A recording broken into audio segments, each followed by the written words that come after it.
बार्शी बोळफर रस्त्याचं उद्घाटन होऊन 2 वर्ष झालेत, परंतु अद्यापपर्यंत हा रस्ता पूर्ण झालेला नाही.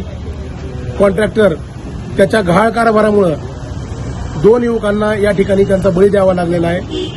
18 ऑक्टोबर 2024 रोजी ओंकार जाधवर सराफ दुकानदार या युवकाचा खड्ड्यामध्ये पडून दुर्दैवी निधन झालं. काल ओम अंधारे नावाचा युवक सांजा या ठिकाणी 10 ते 20 फूट असा खड्डा होता. त्या खड्ड्याच्या ठिकाणी त्याचा वाहन अपघात झाला, त्याची गाडी खड्ड्यामध्ये पडली आणि त्या युवकाचं त्या ठिकाणी निधन झालं. परंतु कॉन्ट्रॅक्टर हा इतका मस्तवाला आहे, त्याला काही घेणं देणं नाही.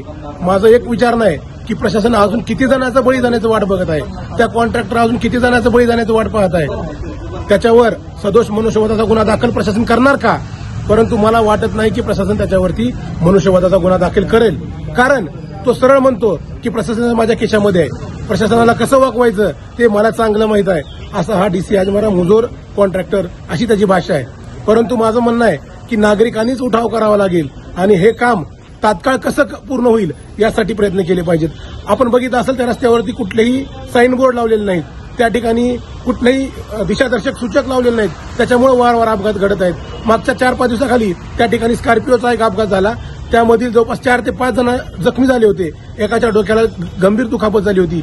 त्याची सुद्धा दखल त्यांनी घेतली नाही. त्याच वेळी जर तो साईन बोर्ड व्यवस्थित तिथे लावले असते तर आज म्हणजे काल जो अपघात झाला तो अपघात झाला नसता.